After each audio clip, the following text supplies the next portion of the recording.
Help the Crowd Shout Radio Show grow and thrive by doing something you already do. Shop on Amazon. Amazon always has great deals for whatever you are looking for. From survivalists and riot gear to beanie babies. Next time you're going to shop at Amazon, use my link. The prices stay the same, but I get credit for the sale. Just go to tinyurl.com/LouisB and just shop normally, knowing that you're helping support the Crotch Shot Radio Show. That's tinyurl.com/LouisB. Warning.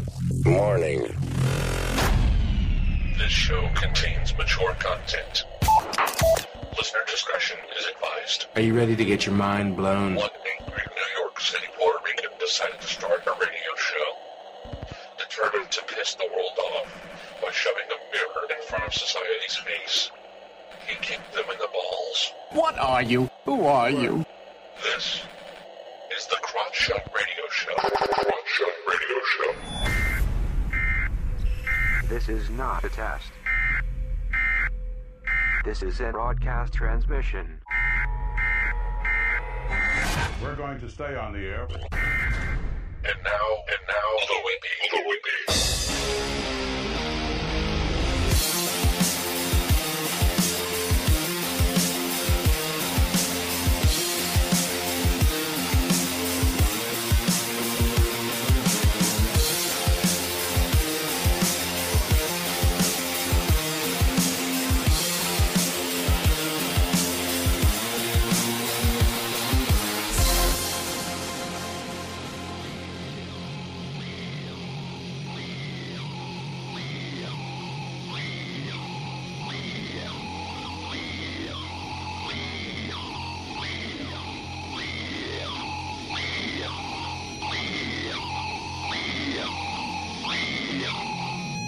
Yo, welcome to the Crotch Shot Radio Show, where we kick the issues in the balls.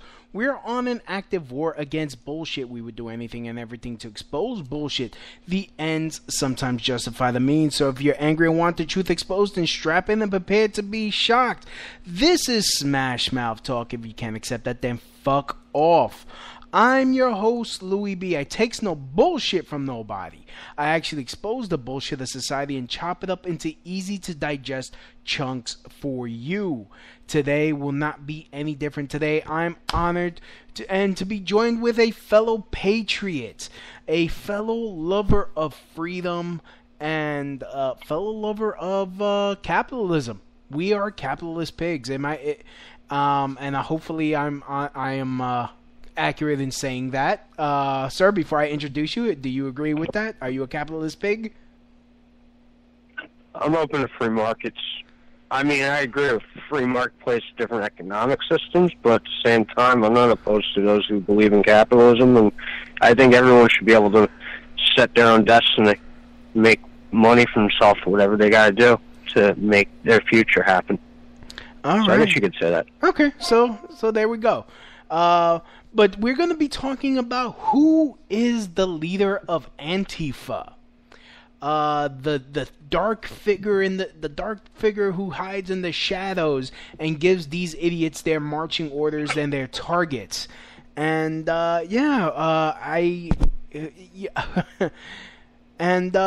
we're gonna shed some light because the best form of disinfectant is sunlight. So I am honored and joined with Patriot Gabe. How you doing? Good. There's a lot to talk about, especially if we're going to talk about Antifa. Yeah, so I'm going to try to see if I can keep this organized for you. So my first question, let's start it right off. What's the guy's name? Let's start naming names. Well, who is the leader of Antifa? Who, especially the one in New York? Well, let's see. I don't know if I would define him as the quote-unquote leader per se, since, they claim to be a leaderless resistance movement. Yeah, but, Although he certainly, if we're going to talk about this one individual, he's certainly high up on the ranks. His name is Spencer Sunshine, who happens to live in Brooklyn, New York, and has been a very prominent figure in the Antifa circles for quite a few years now. How is he? What he provides. Yeah, what does he do? How does he ramp these people up? What does he like? What's he about? Well, he has a tendency to write articles in a very similar fashion to that of the Southern Poverty Law Center. Mm-hmm. He puts out lists out on people. He puts out information about people. But in his statements, the information is oftentimes inaccurate or mischaracterizes people in a false light.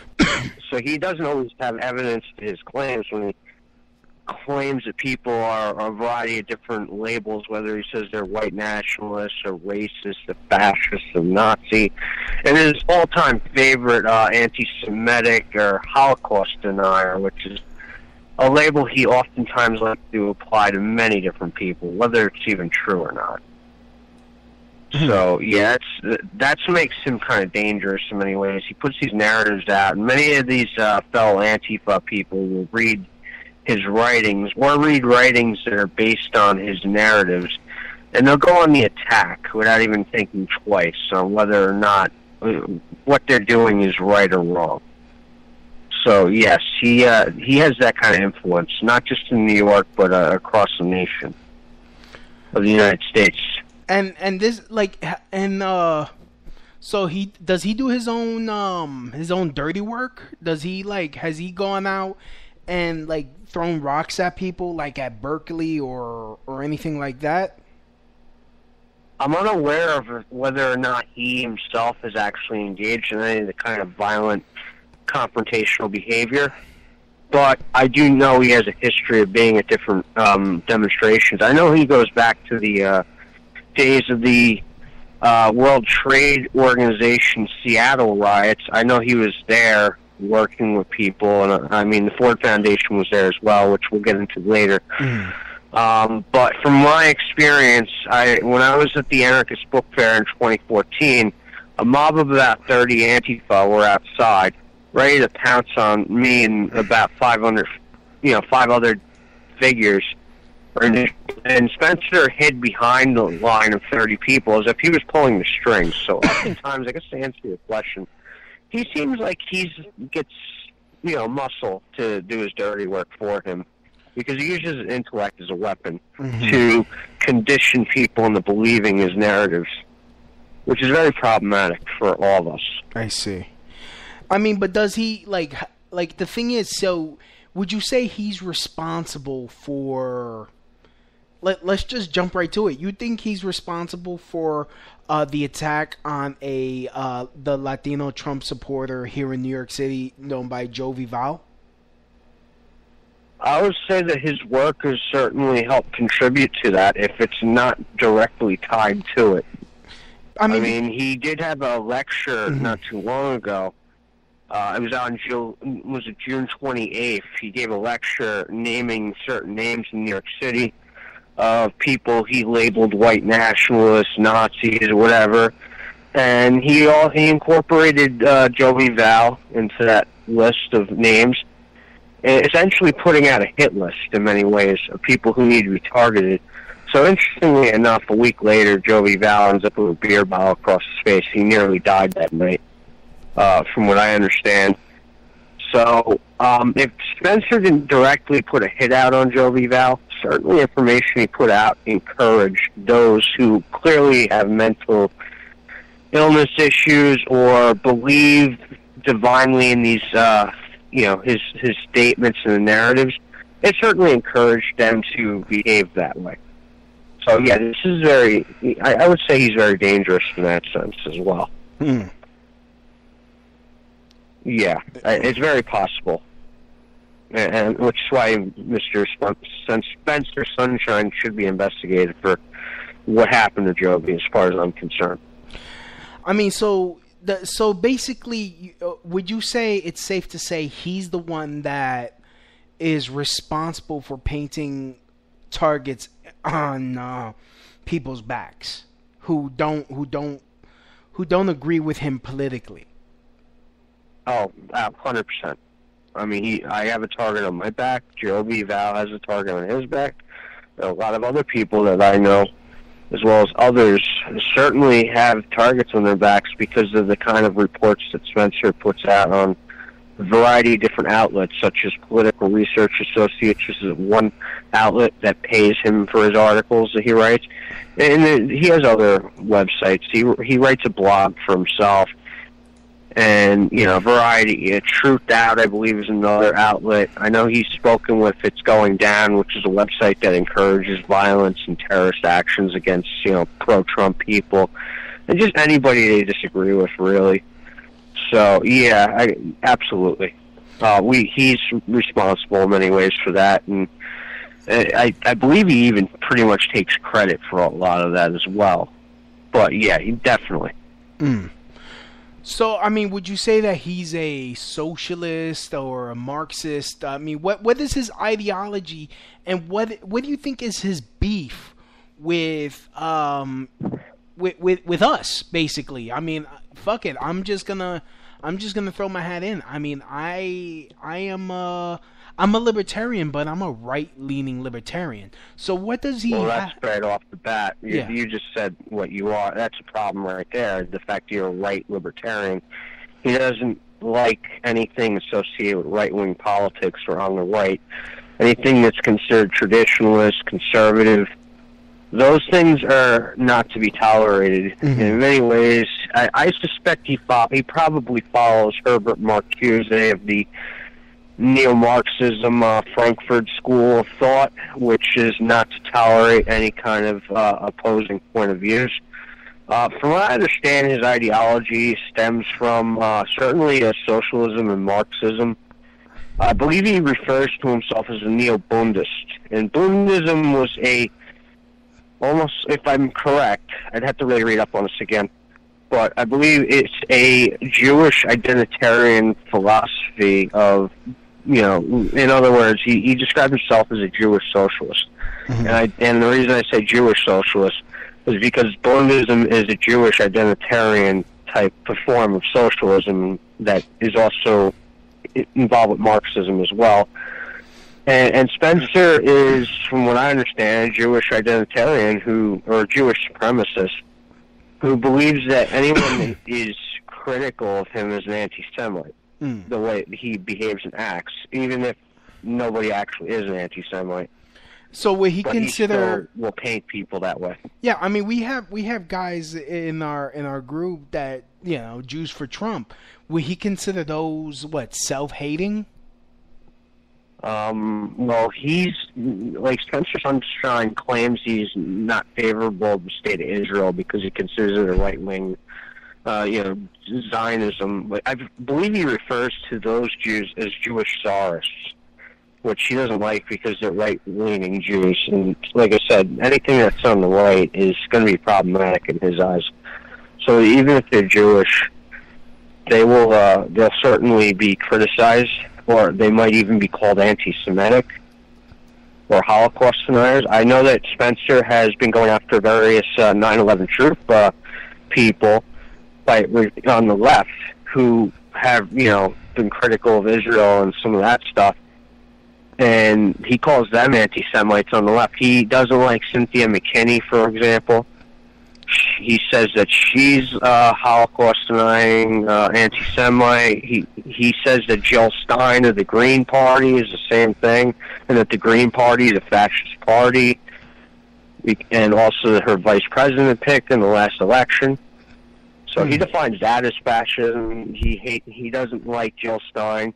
He doesn't like. He hates another Jew, really, and he has. Because he views her as an anti-Semite. He's put articles outlining how we got to call out left-wing anti-Semitism in his movement. So if you talk about that topic in a certain light that he disapproves of, because he's a supreme Jew, according to his own thinking. Well, if you say something he doesn't approve of, well, he's going to throw the anti-Semite label at you. He's as bad as the ADL in that regard. And even if you're Jewish, it doesn't matter. If you're a right-wing Jew, he'll find a way to lump you in with everybody, especially if you're a right-wing Jew. But if you're a left-wing Jew, he'll go after you too. And it actually happened in Brooklyn to a woman named Melissa who ran something called the Brooklyn Commons, who's an owner of the building, and he put a smear campaign to attack her because she hosted a guest speaker called Christopher Berlin, who does talk a lot about Zionist elements in 9/11. But the thing is, he went as far as to call for a boycott of the venue, and the woman, Melissa, I believe, is of Jewish descent. But also a left-wing person who, the venue spot was primarily where Marxists would meet.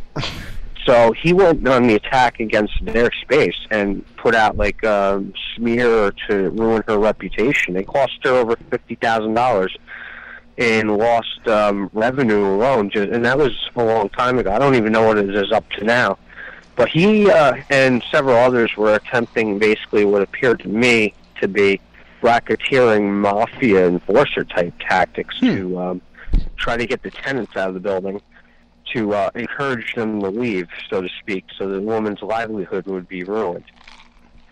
So, I mean, they have absolutely no tolerance of anybody that doesn't go along with their agenda, so to speak. And I will say this: there was an article that he published a while ago. Let me see if I can read this quote. Yeah, I mean that's the thing. I can never fucking understand about socialists, that it just no one could really explain this to me. Why is it wrong for people to own property, and why is it wrong for people to make money off their own property? And it's I don't even know if I could properly answer what they're thinking, and that is per se. Okay, look, you have to get them to answer that question. I mean, I would be damned. I have family members that own land, that own a building. Buildings in Brooklyn. I have family members. Right. They don't charge as much as they can, given the market. But the thing is, you have these people that are, basically, they're for lack of a better term, they seem jealous of what somebody else's has. They're always looking at someone else's plate, and they're like, oh, how come I don't have that? And they have it. That's not fair. No, it's perfectly fair. You fucking chose fucking gender studies or to fucking paint on a fucking canvas thinking that was going to make you rich when you're just a fucking mediocre fucking, a fucking 2-year-old using his fucking pinky and some mixing colors together, making a picture of mommy and daddy in stick figure form is a lot more original than whatever the fuck cuck bullshit you're painting, and you expect me to freaking pay $500 because you decided to use certain paints, and it's just whatever. It's you're a fucking failure. You do something that produce. Go out there, produce. Don't just think painting is a fucking hobby. What did the masters, the Michelangelo, the Renaissance painters had other hustles, I'm pretty sure. I don't doubt that, and we know that they were thinkers, but so many of the ideas put forth have actually been formulated into reality. It's a kind of, it's a complicated question you asked, and one that requires a little nuance to examine. That's the thing I don't get. Don't like capital systems because they believe that it's inequitable. They believe it creates inequality. Because their view of equality, if I'm not mistaken, is they believe in equality of outcome, I believe, where everybody not only is quote-unquote equal, but everyone must have equal outcomes. So anybody that have private property or anything that is remotely individualistic outside of the collective of the people, well, that's problematic because that breeds division and inequality. But that's the thing, though. When it comes, it's a toxic form of equality where everybody is supposed to be living in the same state of affairs. Yeah, but that's the thing. That's the thing, though. In a communist society, let's say, you're a doctor, Gabe. You went to school. You got all this learning, all the training. You studied, so that way you learned how to heal people, or at the very least treat people with various maladies. Me, I'm a fucking street sweep picking up trash. Does that make sense that we would make the same? Like, with Clearly not, but these people at the same time, many of them don't come from working class backgrounds either. Then again, they wouldn't even, they wouldn't, these fucking people wouldn't even pick up trash. If they were assigned to pick up trash in a socialist country, they would be bitching and complaining. Money bet. Basically, a lot of these kids come from upper middle class or just straight up upper class, trust fund, highly privileged backgrounds, and I assume they believe, well, Marxism, and socialism is going to create a system where government provides for us, so they won't have to be as much involved with labor. They won't have to work as much because the state will provide them the kind of services they need. When actually, in actuality, if you look at what happens in these socialist systems and these communistic forms of scientific socialism, it's the most labor-intensive form of, political systems you could possibly implement. Because you're going to be working quite extensively, but you're not going to be gaining anything from it. You're going to be working for what becomes a state or the oligarch that dominates power over that society. And if you don't, well, you will get eliminated as part of a variable in a mathematical equation that doesn't do well with variables. Yeah. I mean, it's a simple liquidation effort will occur. So, yeah, these people think, we're going to have this wonderful society, it's going to be utopia, and we're going to get stuff from the government. When in actuality, they're demanding a society that is, quote-unquote, the workers' paradise.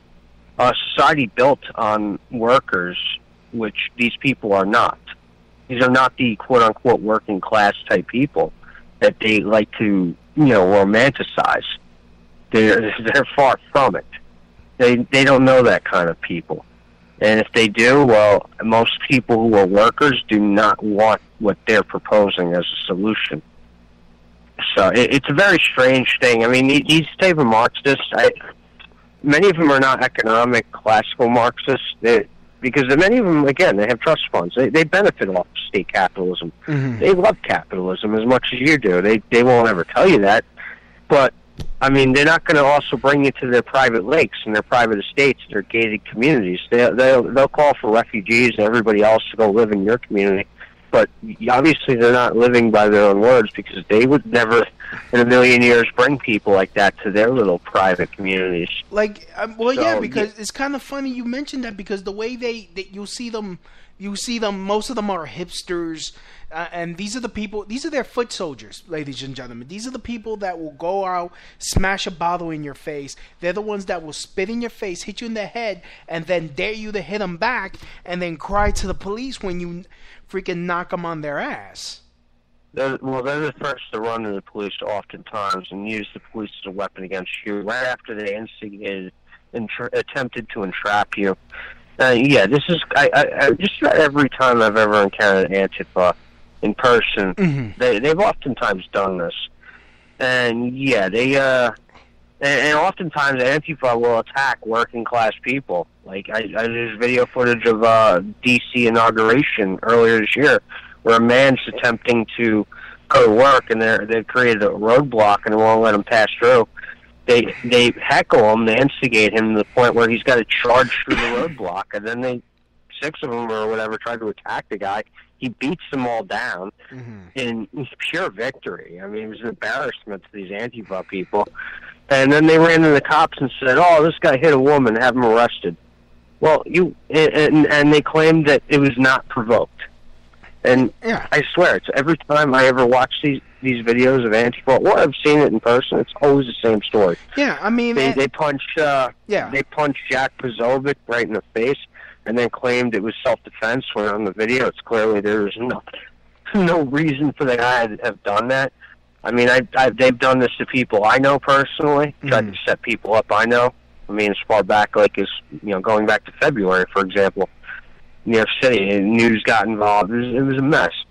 But yeah, these kids, a lot of them are pretty soft when it comes. They're soft and weak, and will use police and other, state weapons against the people, which is why I say it's fair game. If they're going to do that, everyone else should as well against them.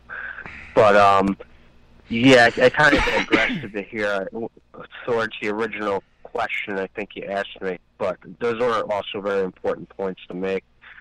Yeah. I also will say, I'm going to go back to the quote of what I was saying about Spencer and what he's calling for, because that might explain a little bit of insight of what his mind is like. All right, here's a quote. It's from an article called Drawing Lines Against Racism and Fascism that he published in 2015. Here's a quote. Progressive groups should come up with their own criteria for people who want to move away from far-right politics and toward progressive political communities. Recommendations for this include 1. Requiring the person make a public statement disavowing far-right views and posting it in their former group's media. 2. Turning over all far-right books, T-shirts, buttons, etc., to anti-fascists, especially patches or other insignia of any organizations they were members of. 3. Removing all far-right contacts on social media and not attending events, either social, cultural, or political, hosted by these individuals or groups. 4. Making a sincere statement of why their former views were problematic, with apologies made to anyone hurt by their actions.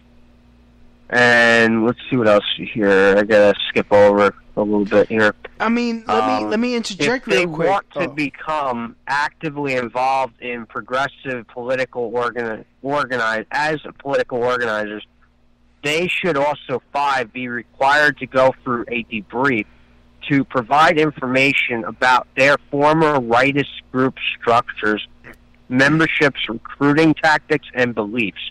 The same approach should be applied to the organizations and media with a history of providing a platform for far-right and related anti-Semitic, Islamophobic, etc. figures. They should also be able to change policy, apologize for their past, and be treated as a regular publication or platform again. So that's the type of person you're dealing with. Yeah.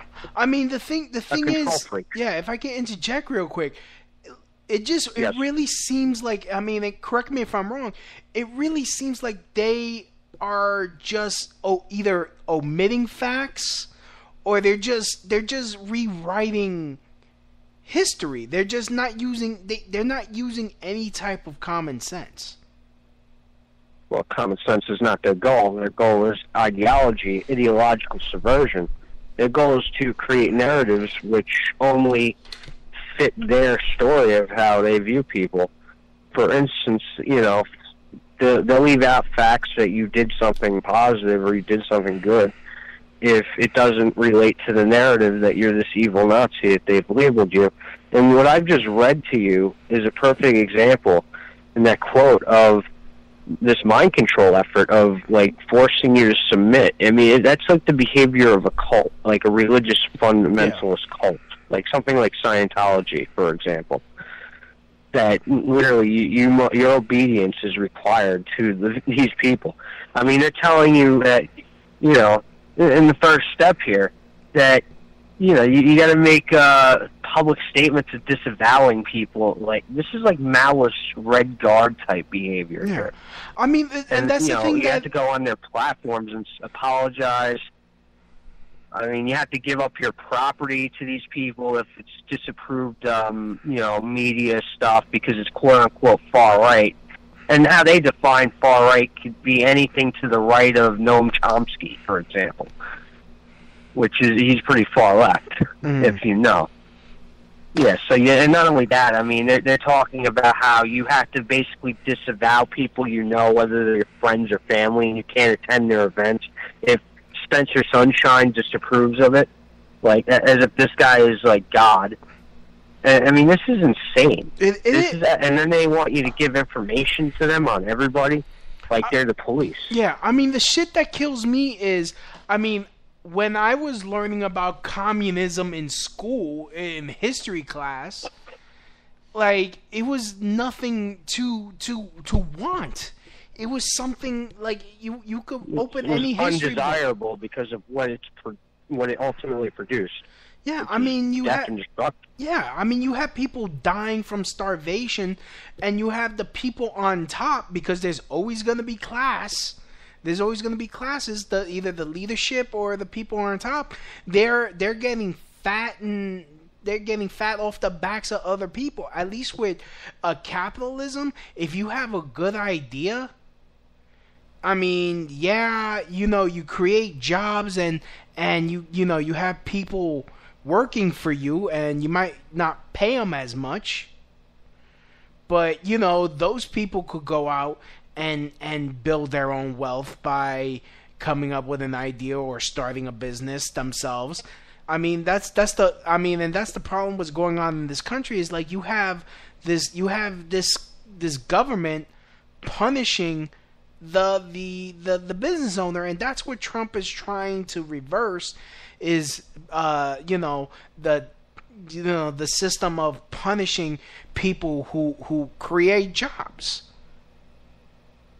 Well, I mean, there's plenty we could critique capitalism, but at the same time, if you compare the two systems, clearly Marxism and these socialized systems are so very detrimental. You have literally no opportunity or future other than what the state tells you can or can't do. Yeah. Whereas at least in capitalism, as much as you can critique it, yeah, if you get your shit together, so to speak, you have the ability to potentially build something to create a destiny for yourself. So that is a positive element, which is why these socialist and communist countries and these governments, they do end up adopting a type of state capitalist system, just because it's the only way that they can even remotely sustain anything. Their philosophy is an economically unsustainable one at that. So that's why they always... Actually, it's funny. I don't know if there's any actual communist revolution throughout the last century that wasn't funded by a capitalist at some point of the game or not. Rockefeller family, for example, going back to Leon Trotsky, providing him firearms and the money necessary to fight the Bolshevik Revolution in 1917. I mean, that's the funny relationship that the two groups have with each other. The communists need capitalist money and capitalist sponsorship in order to fight their revolutions for them. Because without it, they don't have a revolution. Because they don't actually have any way to produce anything. Which is really remarkable. Yeah. And then these type of capitalists I'm talking about, they're not like the capitalists you're talking about. These are monopolistic men who don't believe in free markets. These are anti-free market, anti-free enterprise type capitalists, state capitalist types, and monopolists. They subscribe to like a cannibalistic form of economics, where they believe in internationalism of the type that would be detrimental to their own nation, and they would cannibalize their own country in order to make a profit, even if it was to provide sponsorship for some of the worst horrible people on the planet, which these communists generally are. So, yeah, I mean, that I think it's important that we make the distinction between the type of capitalism we're talking about and the type that I would critique. Okay. I mean, but let's get back to Spencer Sunshine. Yes. Because he's actually giving these retards here in New York City, and perhaps across the country, their marching orders telling them who to attack. Right, and that's what he does. He absolutely does that with his articles. Let me read another quote for you from another article he wrote called "A Continuing Appeal of Racism and Fascism," and this statement is very telling. This should say it all for anybody who wants to understand how pro-establishment these people really are. Here's the quote: "Today, the United States government seems to agree with my assessment." So everything he's publishing in these articles, the state, the system, everything that, the deep state that makes up our country's government, they agree with Spencer Sunshine, the things that he puts out, according to his own statements. So that should be an indication right there that his orders are pretty much like almost like a COINTELPRO effort. Yeah. From the deep state. Yeah, he puts out these marching orders, but there's a bigger picture to all this, to what Spencer himself is a puppet and pawn, but he certainly is a prominent puppet or pawn in his own circles, which then gets these useful idiots out in the street to attack people. And that's exactly what they are. I mean, they are useful idiots because many of them don't get paid to do what they're doing, but they've been conditioned and manipulated and influenced to behave the way they are, which is they believe they're under the threat of fascism in the United States, when the United States doesn't actually, it's not practicing the kind of fascism that Mussolini was perpetuating or promoting during the 1930s. That brings me to my next question. Maybe you can answer it. How can they make that case though? How can they? How is that? Oh, well, we're dealing with Nazis. Where can they get the idea from? I guess our side that we're trying to pull a fascist regime. I've been trying to figure out whether they are so hardcore liberal with their definition of that language. Because I tend to have a very conservative view of what actually constitutes a fascist or National Socialism, and I base that on the actual premise of going back to the tenets and the program that Mussolini put forth, which is not actually what's implemented in the United States today. We have a classical liberal, secular, Republican, democratic form of government, which is complete opposite of what the type of fascism they speak of. So, it's been brought to my attention more recently that the definition in dictionaries, as going back to 2009, have changed the definition of fascism to refer to anything remotely right-wing. So any right-wing movement, any movement associated with the right, is now being defined as fascist. Whereas previously, if you look at what actual fascism was in its program form, it was a totalitarian form of government that was economically opposed to both communism and capitalism. It would qualify as a third positionist ideology or political form because it shares components of left and right wing, thinking. It leans more towards left and more towards communistic ways of thinking, but they do incorporate some elements of the right. But if you look at Mussolini's history, as far as his life experiences and what he was originally a communist. He was part of the Communist Party before formulating fascism. He was also a socialist and anti-war activist, and his parents were very far left, leaning socialists and anarchist types. And Mussolini is actually named after Benito Juarez, the president of Mexico, as an inspiration for his names. I mean, if you look at Mussolini, his background is mostly rooted in left-wing ideology and collectivist ideology. So any element of right that came later, that's not as prevalent as much as his left-wing historical background. So fascism of the kind that he was crafting was very much more leftward than it is right-wing. So it's funny that they changed the definition because if I'm not mistaken, totalitarianism was a term that Mussolini himself quoted, which is total obedience to the state. And that's the type of system he wanted to establish. The United States now is not a totalitarian government. I mean, even Donald Trump, like, for example, he might come off as like a strong man in the eyes of some people, but his policies don't actually qualify in the sense of fascism that these people are talking about, that Mussolini was proposing. I mean, in a fascist system, it's a system based on a one-party system, where the government we'd only have a one political party system in this country, and we'd also erode and eradicate the distinction of local sovereignty, such as states' rights, and it would be encompassed by a powerful federal government. Now, Donald Trump, for whatever his faults might be, he hasn't pushed for the one-party system, and he certainly hasn't pushed for the erosion of state sovereignty rights. If anything, he's actually encouraged it. And if you look at Donald Trump, just from similarities to that time period, he has much more in common with Franklin Delano Roosevelt than he does Benito Mussolini or Adolf Hitler. I mean, just on his immigration policies alone, and many of his domestic policies. I don't know if you know this, or a lot of people, but if you look at FDR's immigration policies, it was much more extreme than Donald Trump's. Donald Trump is a lighter version of FDR. FDR actually called for pretty much a moratorium on any and all immigration from countries that later on became the Axis powers. Like, he didn't want Germans here, he didn't want Italians here. It was basically a ban on all of those. And Jews weren't allowed to come here. And also, Japanese, I mean, right when the war started, they put them in internment camps and held them as prisoners of war, even despite the fact that many of these Japanese were not actual saboteurs or anything subversive to the United States. They were patriotic Americans.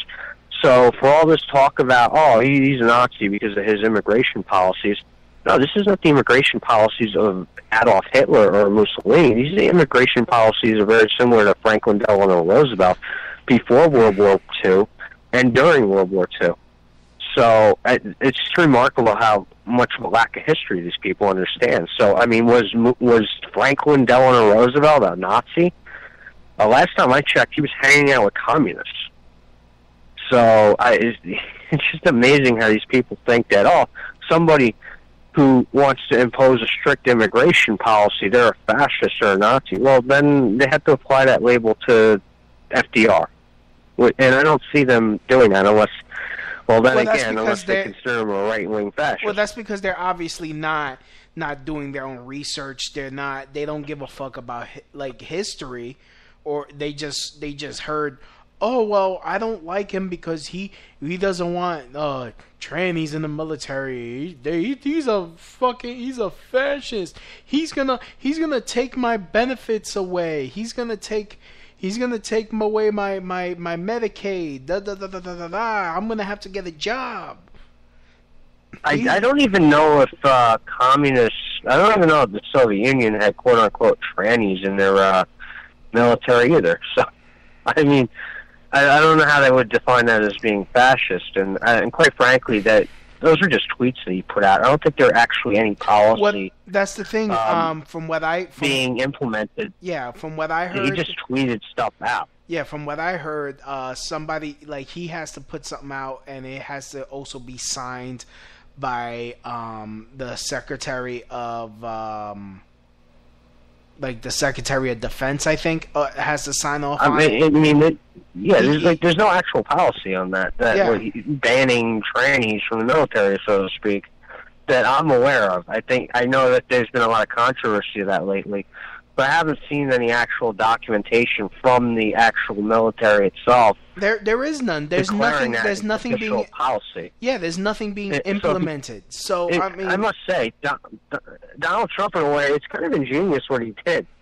He got the left to show their hypocrisy in many ways, because this is the same left that hates the military, that wants to see our military weakened.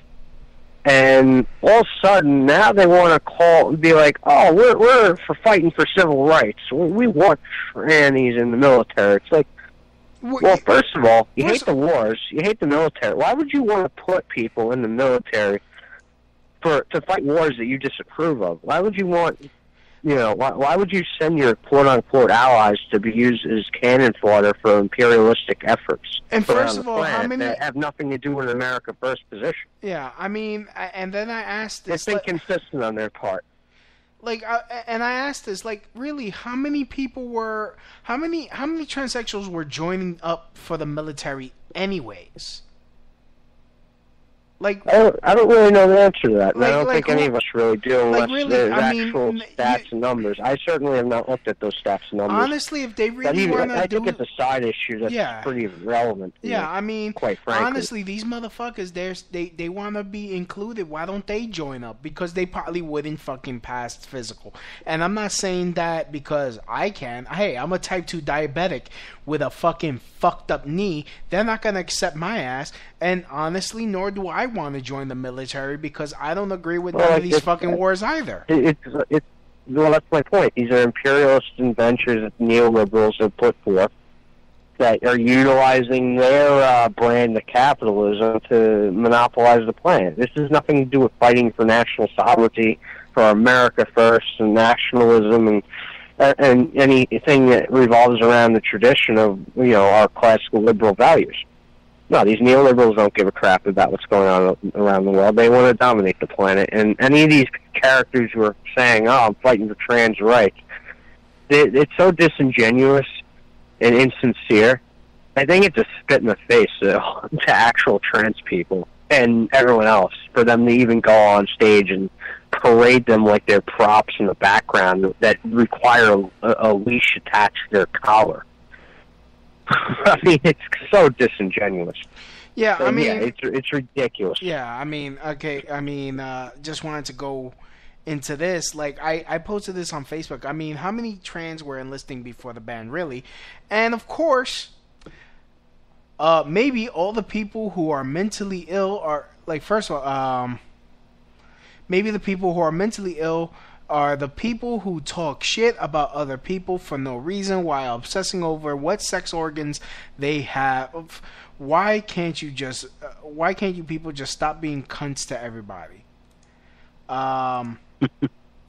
So I go. Well, I think. Yeah, and then Anyway, you said. yeah. I mean, fuck it. I'm not even gonna read the whole thing, but it's like, I just like, It's all virtue signaling garbage. I don't think actual trans people even care about this issue in any real capacity. Just like most trans people don't even care about the bathroom bill if you actually ask people. They think all this bathroom nonsense is political BS, and that's just being thrown. Everyone's being used as a political pawn. They're just saying, not my shield. oh yeah, And no, more and more, that's what's going to come down to. People are going to Yeah, this is what somebody else. We're tired of it. This is what another comic just posted before freaking blocking me before I could reply. Dang, I was rooting for you, being a comedy outcast and all, but you really are a short-minded, flannel-shirted, goose-stepping, heritage-hating, transphobic fuckhead. Transphobic fuckhead. Am I right? Sad. There are thousands of transgender folks braver than you to serve and who are serving right now. You shitting on them only makes me want to shit on you. I sincerely hope the hottest girl I've ever seen both has a dick and beats the shit out of you.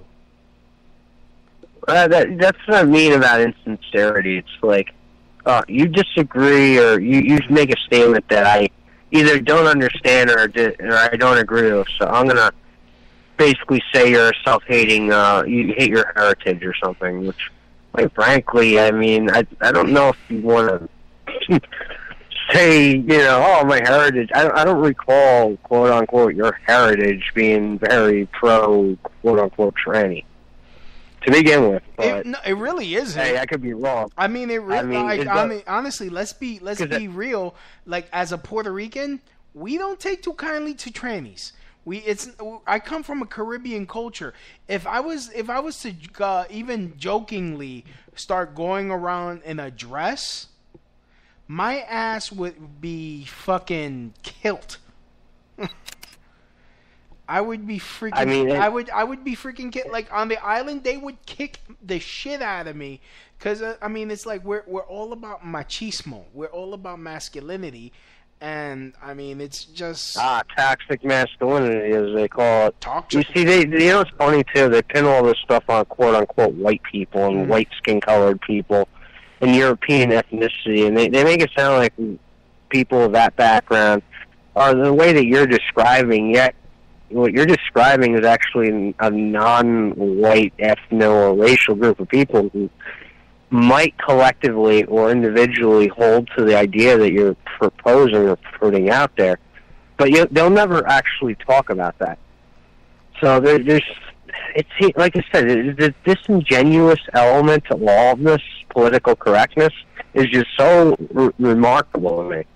It's like they're not having a real honest discussion about these topics in any real capacity, and they're just saying, "Oh, will we be?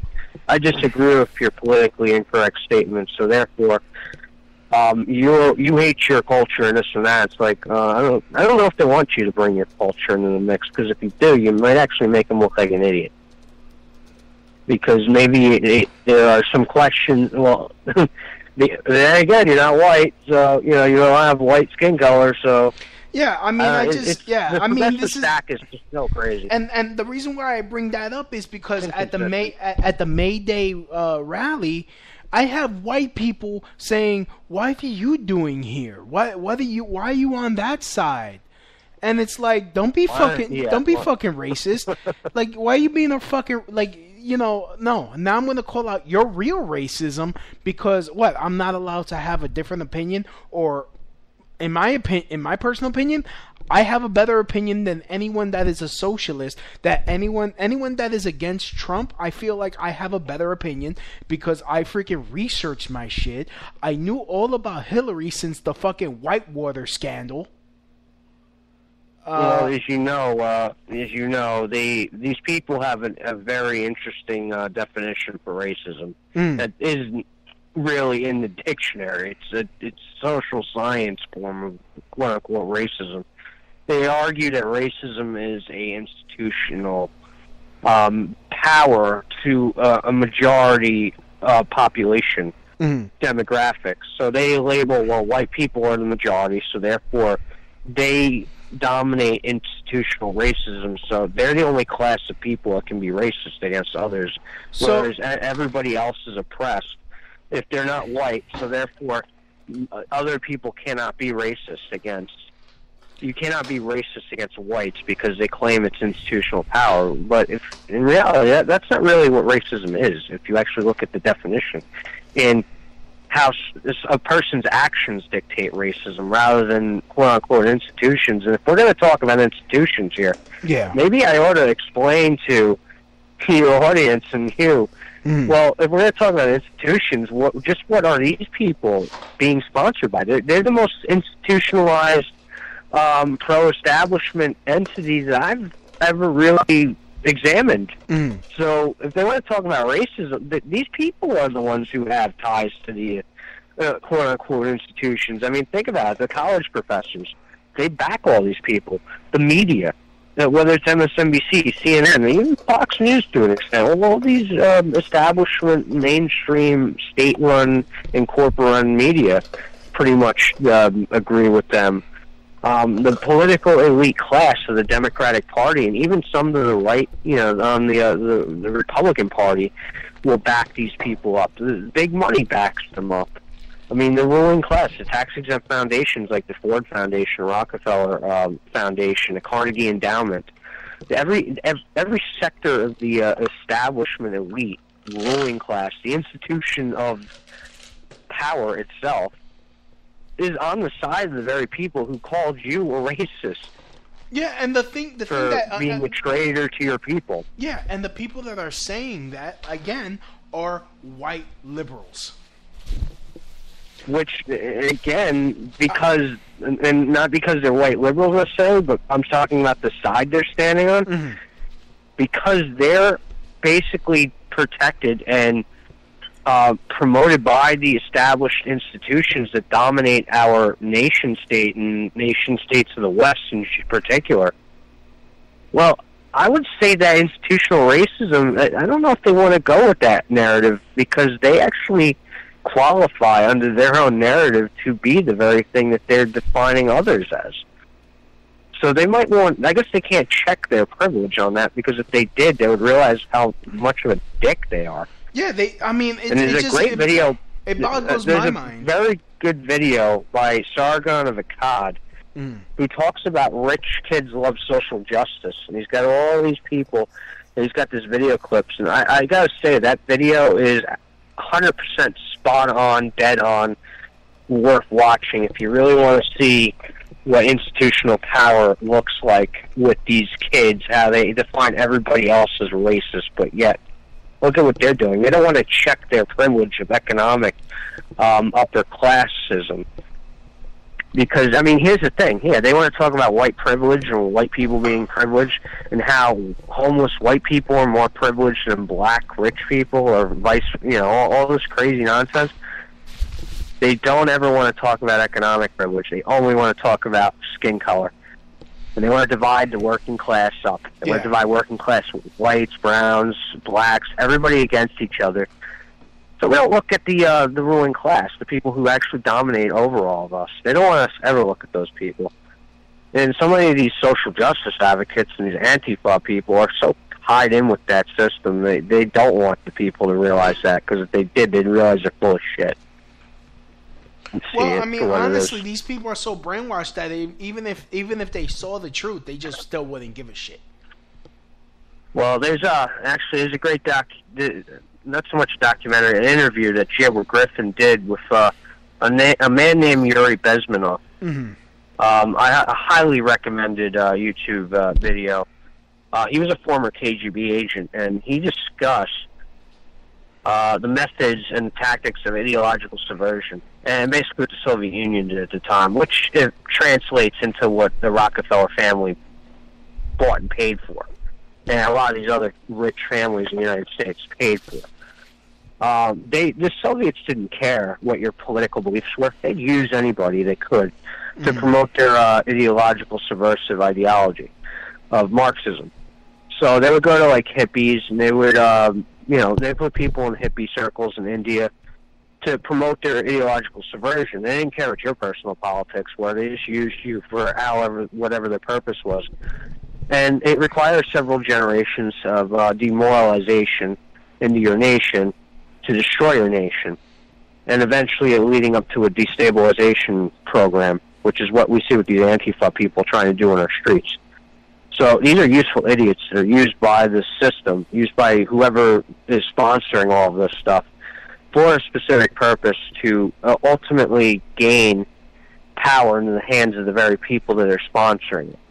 And eventually when these useful idiots, these morons, who come from, I hate to say, a very wealthy background, who think they're part of the plan, well, this is a weeding program. They're weeding out certain bloodlines, certain people out of the program, where anybody who's not smart enough to see for what it is, all these kids, they're the first wave to be used to destabilize our country, to eventually turn us into the kind of police state, the kind of Marxist system that the ruling class wants us to live under. And once they've achieved that goal as agitators, because that's all they really have the purpose of existing for, once the agitation period is no longer necessary, they've outlived their usefulness, they're all going to be eliminated from the picture. They're either going to be put in prison or they're going to be killed off by a more extreme group, which will replace them. Maybe that'll be Radical Islam, because, as you know, Radical Islam doesn't play games. They kill whoever they want. So these kids with their noble ideas of equality, they're a dangerous group, not just to us, but also to the ruling class who sponsors them. Because if these kids ever woke up to what is really being done to them and what they're being used for, they become the system's most dangerous enemies, because they know the inner workings of the system.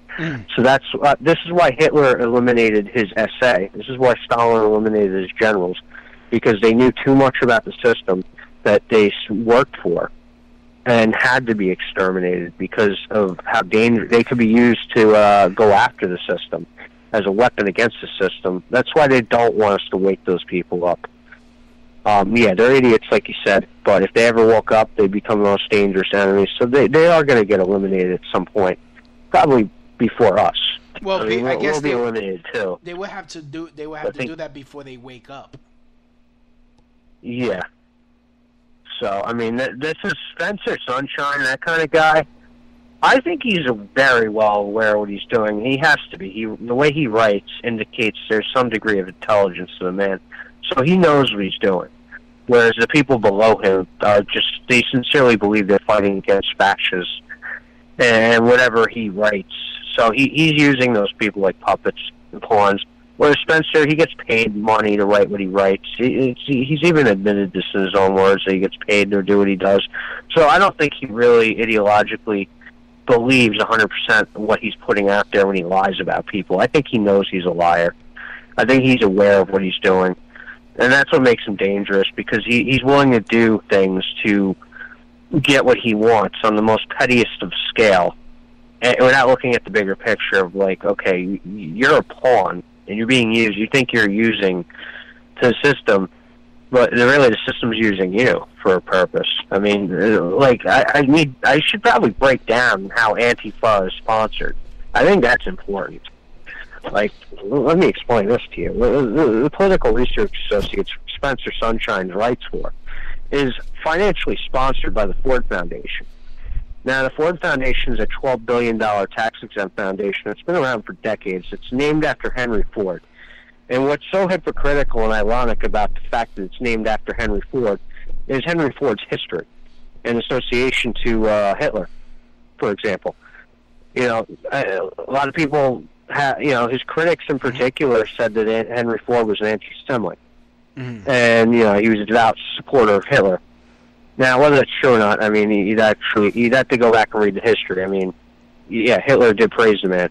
And I know Henry Ford was certainly an America First person, and, you'd have to look at the politics that day to understand why people made the decisions they made. But regardless of whether he is or is not an anti-Semite, they guilt by association that Spencer and all these other characters have.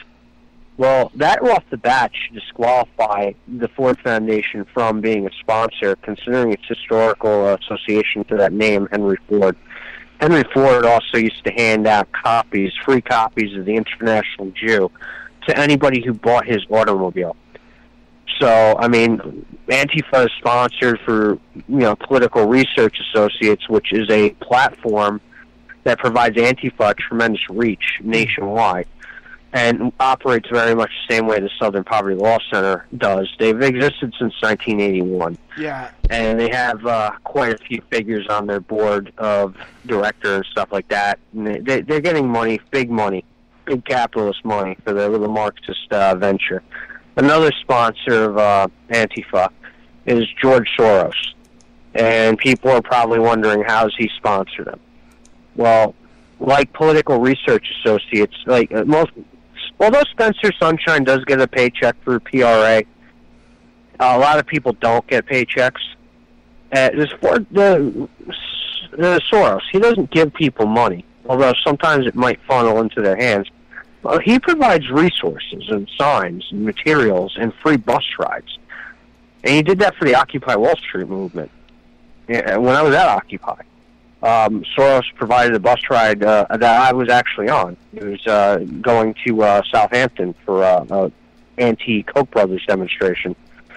A man named Aaron Black, who turned out to be an operative for the DNC, and MoveOn.org, which is all Soros, contained sponsorship.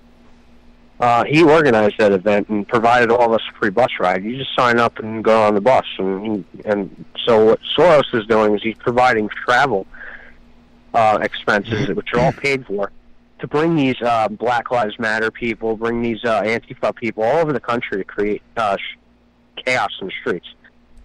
And it's all sponsored that way. And these kids aren't getting a paycheck. And think about it. It's a dime a dozen. You're throwing money towards their travel. You get them to go where you want them to go, and you get them to do what you want them to do. That's the best money can buy, because you don't even have to pay for these kids to do what they're doing. They're so destructive that they'll do it for free. And actually, if you don't pay the money, that makes them even more committed to their cause, because they believe it's real. And they believe in the illusion of it being real. Whereas if they're getting paid, they would know it's a lie. And most people wouldn't be able to stomach doing that, except for somebody like Spencer, who I guess is such a vile human being that he just has no principles or cares. But most people would care if they're getting paid to do this. Mm-hmm. So yeah, he sponsors those useful idiots through giving them resources. I mean, if you go to some of these protests, you see all these pre-made signs that are, printed. It's like, who paid for them? Nobody asks the question, where did the money come to pay for this stuff? I mean, none of these people are donating money to their cause. So, I mean, how do they have a platform? How do they have buildings that they occupy? I mean, this stuff costs money, and it's not free. Somebody paid for it. And if they're not asking that question, they're not really thinking, well, wait, what am I doing? So, yeah, Soros provides sponsorship to all these people. Aaron Black was, like I said, he was providing buses. He was also organizing agitation squads to mess with Trump supporters and staging fights at Trump rallies and getting people to look like they're abusive. The Project Veritas videos confirm this. Yeah. The WikiLeaks email stuff. So, I mean, this. look, I mean, we're already going over an hour. We definitely have to do several shows. I don't want to, bog my listeners down with this, with, with this type of information, we need to, do it in increments and bites. So that way, we could get people to digest this. So I mean, if you can, please give me some final words about Spencer Sunshine and how he's dangerous. Yeah, sure. I will say one more thing about their sponsorships, and then I'll make that point as well. Another sponsor of theirs is the Southern Poverty Law Center, which is a front for the Federal Bureau of Investigation. It's an intelligence gathering front, and anybody knows the history of the Southern Poverty Law Center. They inflate the hate, as it says. They overinflate numbers. Their organization is designed to attack anybody on the right. They put people on lists so they can basically encourage donation money sent to them because they're quote-unquote fighting for civil rights. So a lot of Antifa people are confidential informants for the Southern Poverty Law Center, and then the information gets sent back to the FBI, which then is used for COINTELPRO purposes and Operation Mockingbird type stuff. Anybody can look those things up. So yeah, the Antifa act is shock troops for those people. So Spencer Sunshine, in connection to all this stuff, why is he dangerous? Because he's doing the bidding of what the Southern Poverty Law Center will do. And again, you look at the way he writes his articles, it's very much in the same fashion as the Southern Poverty Law Center. And this commands down to an army of Antifa people who, from what I've been hearing on YouTube from people infiltrated the circles, there's about 50,000 Antifa around the country, nationwide. And Spencer is in direct contact with a variety of different people, whether it be Daryl Munch-Jenkins in New Jersey of One People's Project. He's in connection with Alexander Reed Ross in Portland, Oregon, the college universities, which he is a lecturer at, if I remember correctly. He's also in contact with quite a few other characters here, which I'm going to get the names of.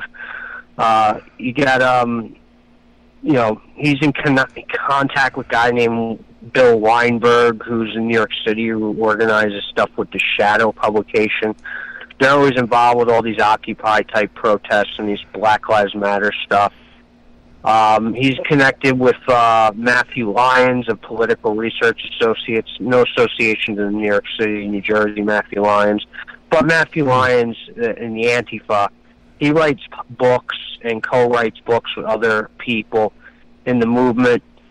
And these people are nationwide. There's another man that's important by name to know as well. His name is Chip Burley, and he's a major player of Political Research Associates. The man's up there in his 50s or 60s. And he's the kind of guy that you don't see at these rallies. You don't see, he's not wearing masks. I mean, the people that Spencer Sunshine's talking to, these are guys that don't wear masks. These are guys who are intellectuals or writing books or influencing potential policy.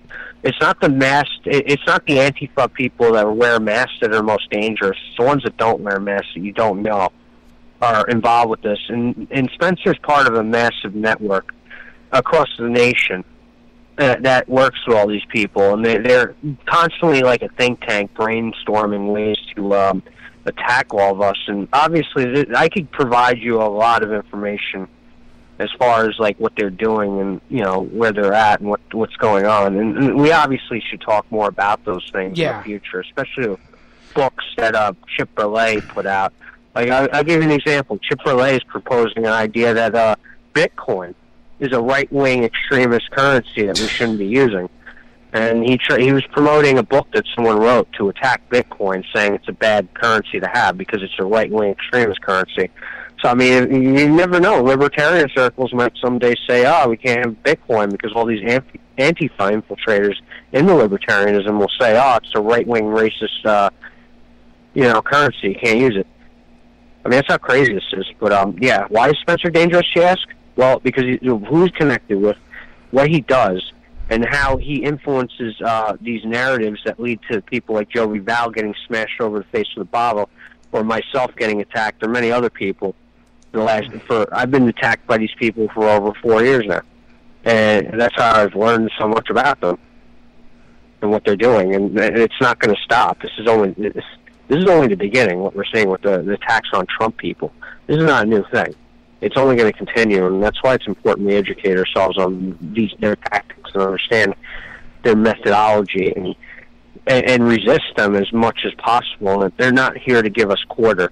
They're here to hurt us, not only physically, but politically in any potential way that they can, because what are we doing? We're fighting the New World Order. We're standing up against the ruling class. And they know this, and they don't want us to do that. They don't want us to talk about, bringing people together on the left and right. They want the left and right divided, not united against the ruling class and the New World Order. So that's why it's important to understand. I'm sure there's a lot of other things I could say about them, and I'm sure I'll have plenty to say in the future when I talk more about this topic with you. Mm-hmm. Alrighty, so Gabe Brown, I like to thank you for coming on.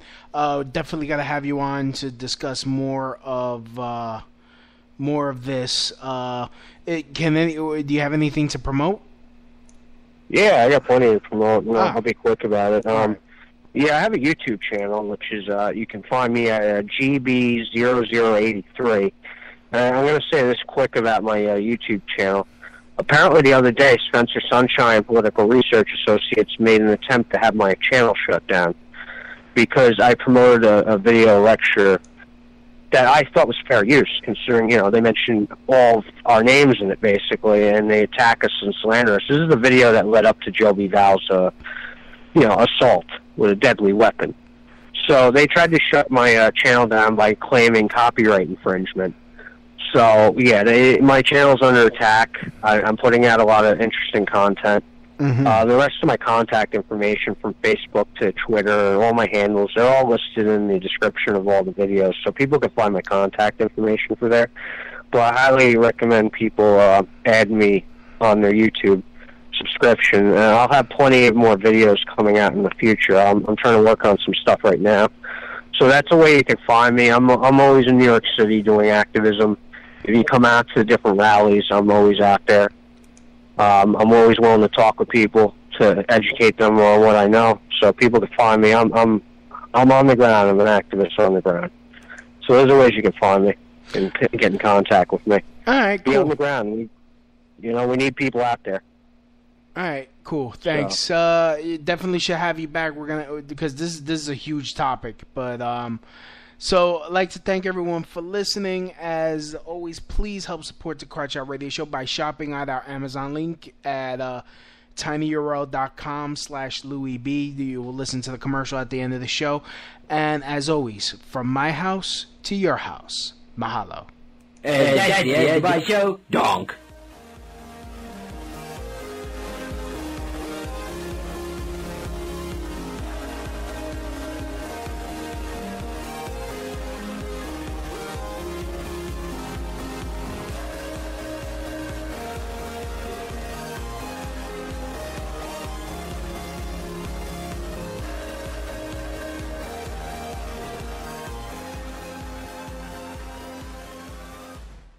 Help the Crotch Out Radio Show grow and thrive by doing something you already do. Shop on Amazon. Amazon always has great deals for whatever you are looking for. From survivalists and riot gear to beanie babies. Next time you're going to shop at Amazon, use my link. The prices stay the same, but I get credit for the sale. Just go to tinyurl.com/LouisB and just shop normally, knowing that you're helping support the Crotch Shot Radio Show. That's tinyurl.com/LouisB.